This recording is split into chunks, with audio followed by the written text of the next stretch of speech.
Okay. We're going to do the Kool-Aid meter, guys. We're going to do the what-if Kool-Aid meter. And how this is going to work is I will give everybody a question, a what-if question based on the Browns' 2023 season. The baseline is 5.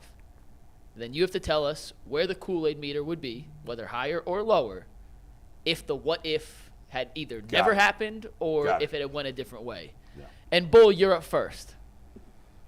Bull. Yes. What if Nick Chubb never got hurt this season? My all-time favorite Cleveland Browns player, by the way, is Nick Chubb. He's my favorite player in the history of Browns football. And let me tell you something. The Browns would be 15-0 right now. 15-0, thank you. 10! 10! The Kool-Aid meter would be a 10. I'd be like Quincy last year with the great chance of 6-0. I'd be like G. Bush, who thinks the Browns are going to win every week. I'd be like Earl 5-0, which is looking pretty good right now. I'd be like all of them, even more. Even more. The Browns would be 15. Now they wouldn't be 15-0. They'd be 14-1. I'm exaggerating a little bit. 14-1. If this team had Nick Chubb, who is the best, second best running back in football, only behind McCaffrey, forget about it. Forget about it. Forget about it. This team, I mean, can you imagine, guys, if this team had Nick Chubb? I'll tell you what. Which game do they lose? They would have lost the Ravens game at home when DTR played that game. Yeah. That's it. They would have won every other game. I actually don't disagree with this statement. The Browns would be the number one. They would be the number one seed in the AFC. Who was our with loss? Nick Chubb? Pittsburgh, where he got hurt. Pittsburgh game he got hurt. Baltimore, but they should have never lost anyway. Seattle. They probably win Seattle with Chubb. Because they run the ball third. And then Denver and the Rams. I don't know if they win both of those. Yeah. All right, let's say they lose one of those and they lose the Ravens. So 13-2. They could be 13-2 now, legitimately. With Nick Chubb, they're and they would have won the last. They would have won 14 games this year. 15 games. Who the hell knows? I'd give you 3 losses. I could get behind 14-3 for the season.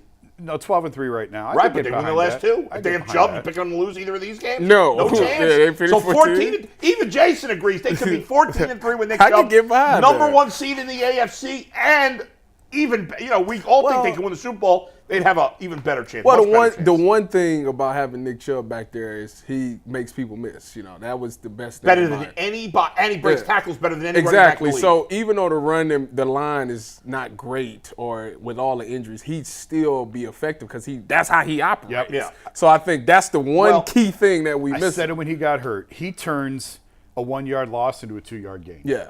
And you don't necessarily appreciate that or notice that in the moment. But 2nd and 8, 3rd and 4 is a whole lot different than 2nd and 11, 3rd and 7. It changes the playbook completely. It does. And what you can call. Right. And that is the beauty. That is the understated beauty of Nick that they've desperately needed. Because on this team, a 1-yard loss is a 3-yard loss.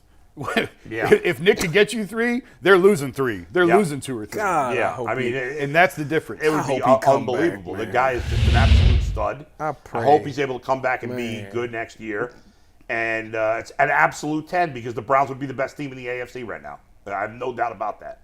I already think they're the 2nd or 3rd best in the AFC. They'd be number 1 with him, I think. We went to war last summer about the future of Nick Chubb. Yeah. And I think this season, more than anything, has shown no doubt his value. 100%. And we both, I think, diminished it a little bit. Yeah. And thought, it's running backs are plug and play in the NFL, and no, it's not going to be as good as Nick Chubb, but you can still get average output. Yeah. And they've proven this year that they haven't gotten average output with the guys that they have. Part of that is the offensive line is a lot worse at run blocking than we thought it would be. And that's when you need a guy like Nick Chubb to overcome the deficiencies of this line because he's been the best his entire career. Better than McCaffrey, better than Derrick Henry, better than anybody at making the first guy miss. Yeah. And when you have a shaky offensive line for a running game, that's huge. Go ahead. Tyvis, you're up next. And remember, the baseline's at 5, and you tell us where they'd be if this what if never happened. Okay. Or if it did happen. And in this case, it's if it did. Tyvis, what if Kevin Stefanski caved to the fans and let AVP start calling the plays, where would the Browns be if that was the case? God, Tyvis is horrified by that thought, right? Because it's something that's funny. I think I give it a 3.5, maybe 4, 3.5, something like that. 3.5. All right, so this is the thing. I think this season, over the course of this season, has told you that Kevin Stefanski obviously knows what he's doing. You know, all these different injuries, all these different quarterbacks, and he's still finding a way to put points up on the board and win games. I'm not saying AVP can't do that. We don't know, you know, because we know it's Kevin Stefanski calling the plays. What I'm saying is it's much more difficult. If you give the same circumstances to anybody else outside of Kevin Stefanski, if you gave it to AVP, I don't know he handles it the same way. The only thing we got to go off of is AVP handled the COVID game when he had Nick Mullins, and it came down to the end, right? Am I right when I say that? Nick Mullins? No, AVP was the play caller for but he also playoff game against the Steelers for the Browns. But he also did one for Nick Mullins too, right? They played Kevin Oakland. missed another game against They played the Raiders. Right. And so we got those 2 games to go off, but he in the playoff game, obviously he had a healthier team. With the Raiders, he didn't have his starting quarterback. That's why I'm going off of that one. And they ended up losing that game. It was a close game. He did have Nick Chubb, but I just think that it wouldn't be the same. I'm not. I think fans have finally got over that Kevin Stefanski need to give up a play call. Yeah, right. I do the For Browns now, he'll radio, come and I ain't heard it in at least. But The last time I heard it was the Seattle game. by the way, Next time they lose, you'll hear it next again. time they lose, you hear it again. If they lose in the first round of the playoffs, They're not gonna say that. all the people that have been quiet on They're not gonna say Stefanski will kill him if they lose in the first round. See, the only playoff game you won was with Alex Van Pelt in the COVID year. They're not gonna That's happening 100%. Oh, you're right. You're right. 100%. They're not gonna say that. Yeah, Yes, yeah. they are. Oh, No, they're not. yes, they are. You know better, Tyvis. I'll You show know you what's my happening. mention sometime. All right, Jason's up. Jason, you're up next, and you have back-to-back ones, Jason. But first, and remember, it starts at a 5. What if the Browns never cut Kade York? This is hard. This was a hard one because I said it's a 3 out of 10 on the disaster meter. But here's the thing. I don't think Kade York survives the season anyway. It's not like everyone would have been fired if you keep this kicker who keeps missing kicks. You know what I mean? Like, really, I think that missed extra point in the preseason game against Kansas City is really kind of what sealed his fate here. Yeah.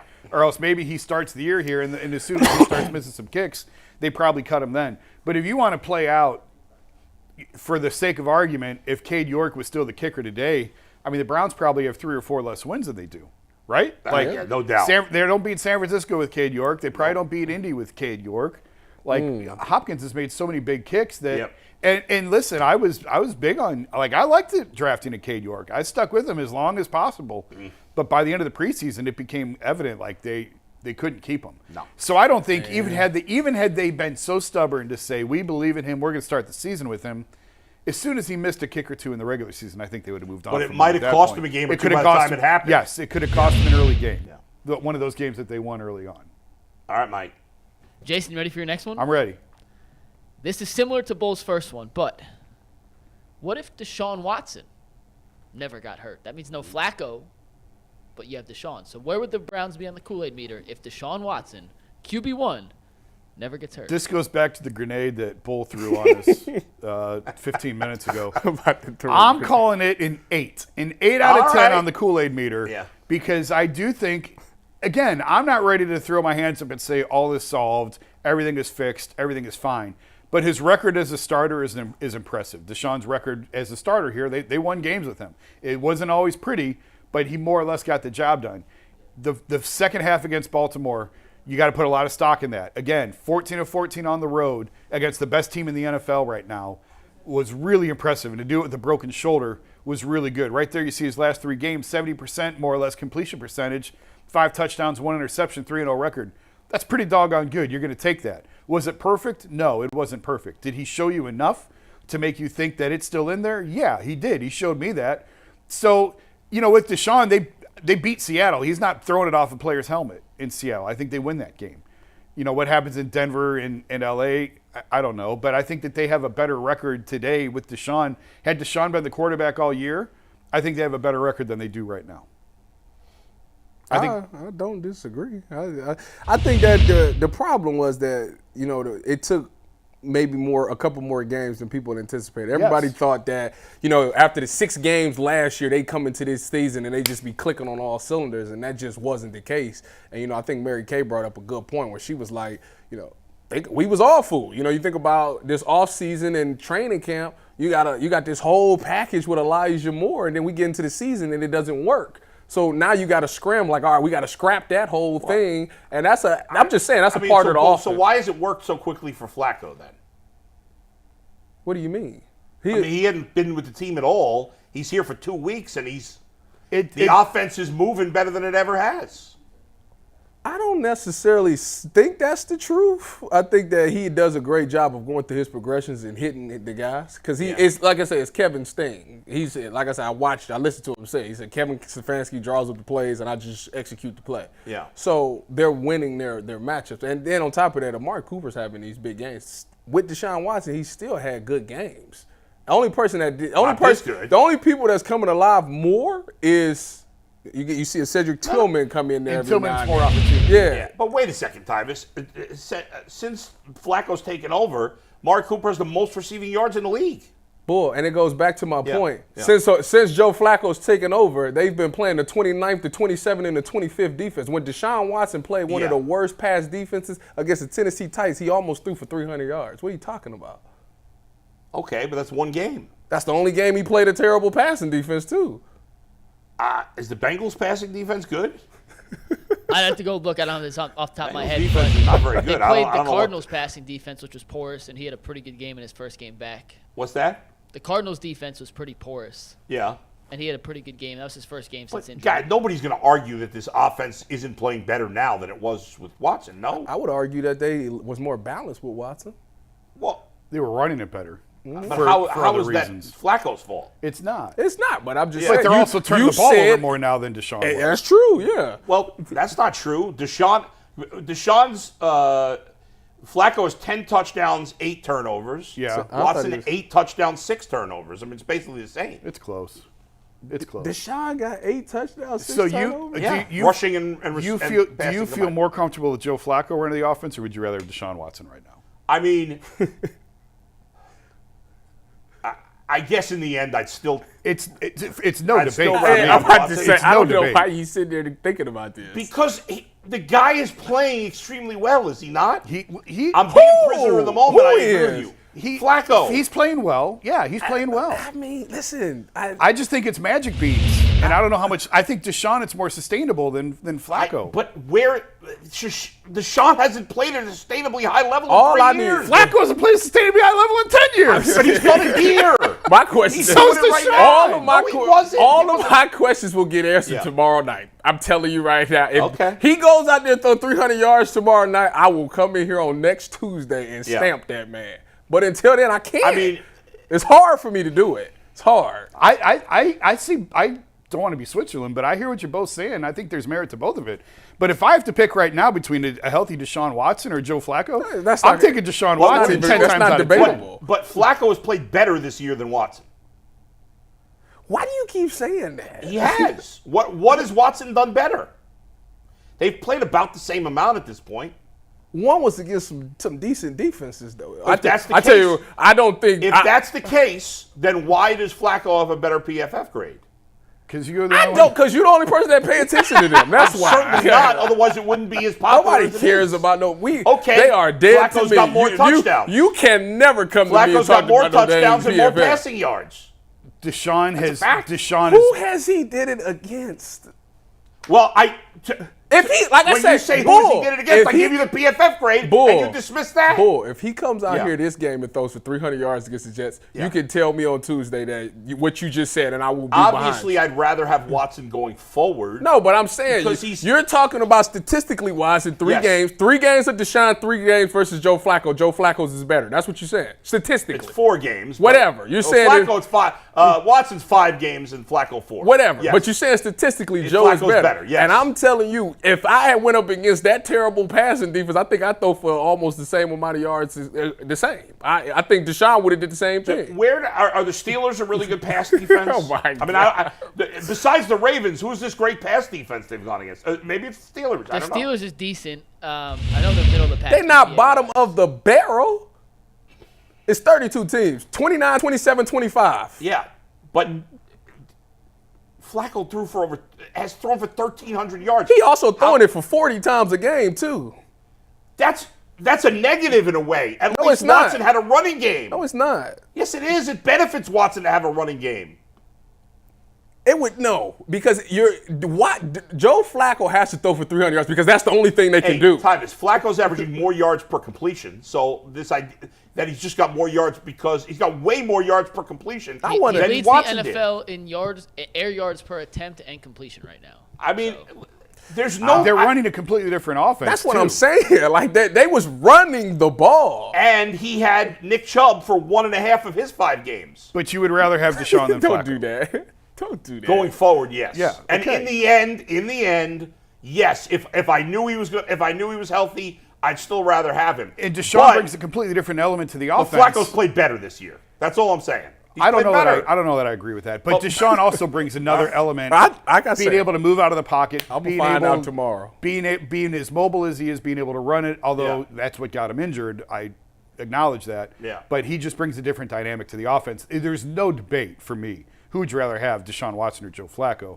I'd take Deshaun every day. If you could have Deshaun Watson or Nick Chubb back right now, who'd you take? Nick Chubb. Nick Chubb. Okay. We're at least all in agreement there. We got 2 more here. Tyvis, you're Yeah. up next.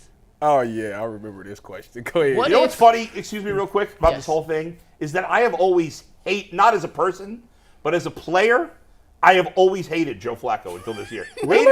Hated him. Never thought he was that good. Always thought he was just happened to be on the right team. I've never defended the guy once in my life until now, which is really amazing. He's But never gotten an MVP vote. He never played in a Pro Bowl. Nope. I said it on Neither the did Watson. Monday show. Watson never got an MVP vote either.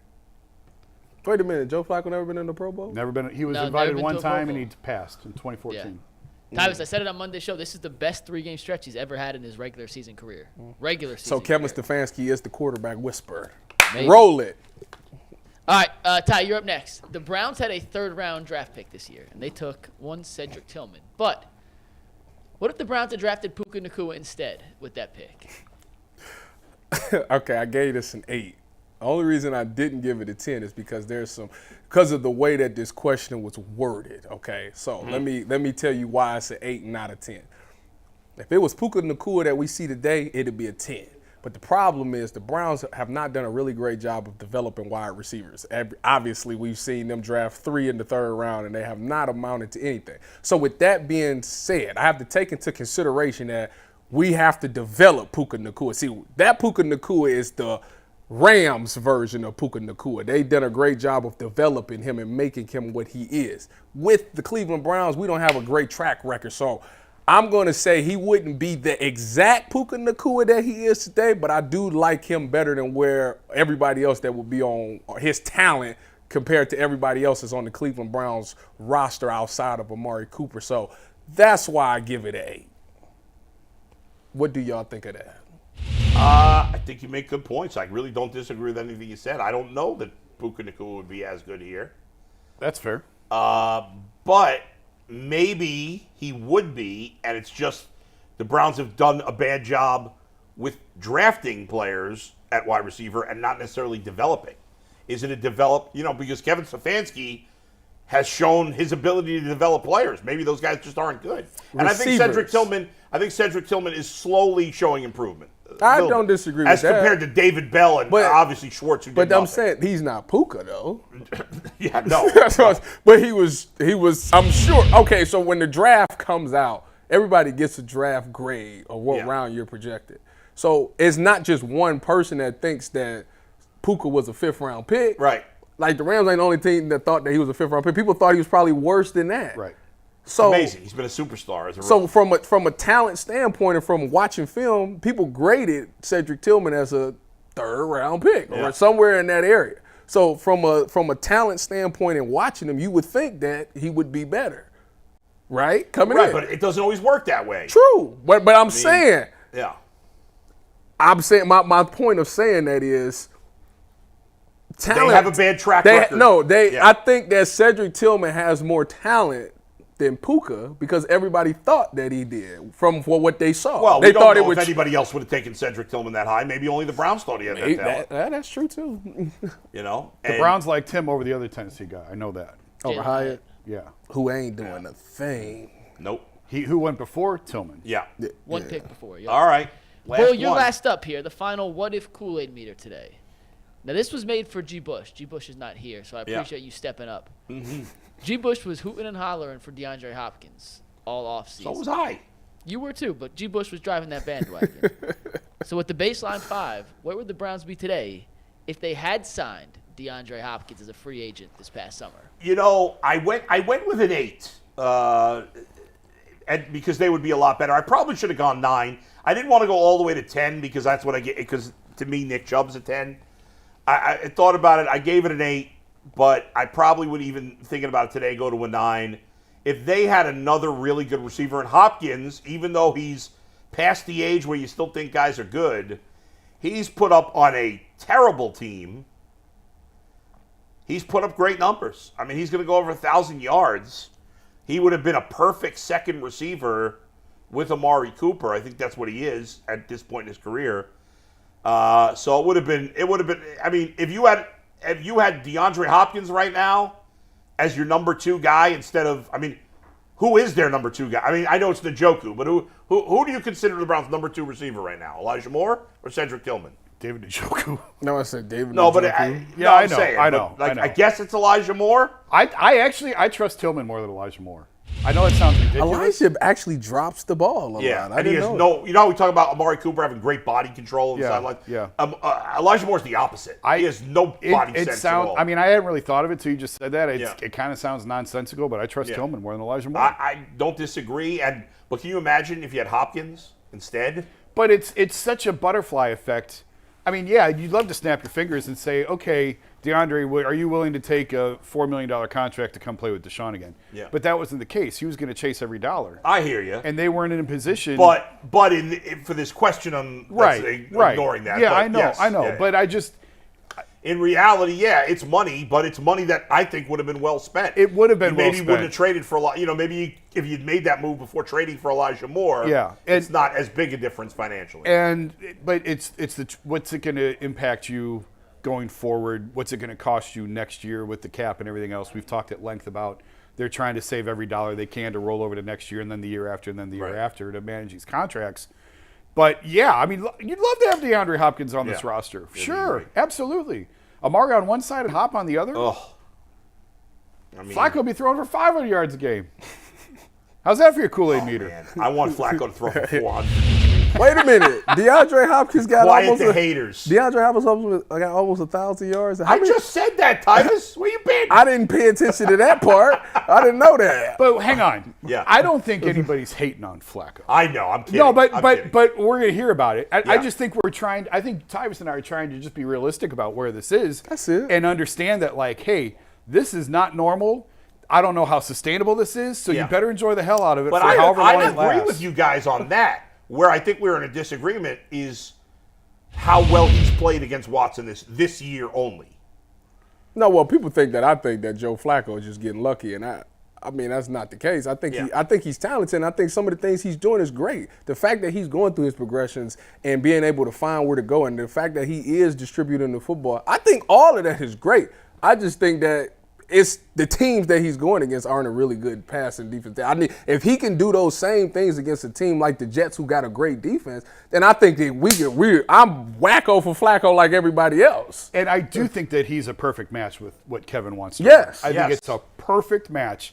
And I do think that Deshaun needs to look at this and listen, you don't have to go under center 90% of the time. But and he, like, I've talked about this. I talked to him after that Baltimore game, and he said, like, you know, Kevin wants me under center a little bit more, and it's an adjustment for me. I never said that he was against it. I'm just saying this is an adjustment for him. Yeah. And I hope that this is proof that, like, hey, there's some merit to this. When you look at the numbers, when you look at their yards per play coming off play action as opposed to straight drop back, when you realize, when you understand, which he does, play action's more effective from under the center than out of the shotgun. When you put all these things together, you could still do it Deshaun's way. You could still be out of the shotgun more than half of the time.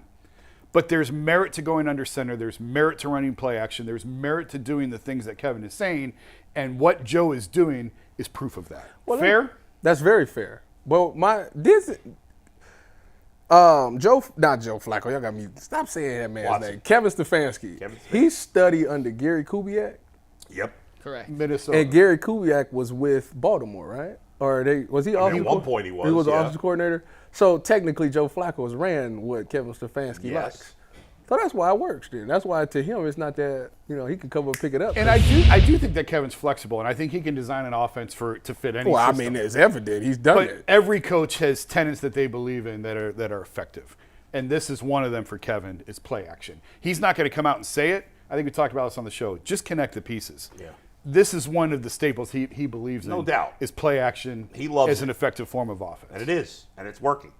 We got a bunch of super chats today.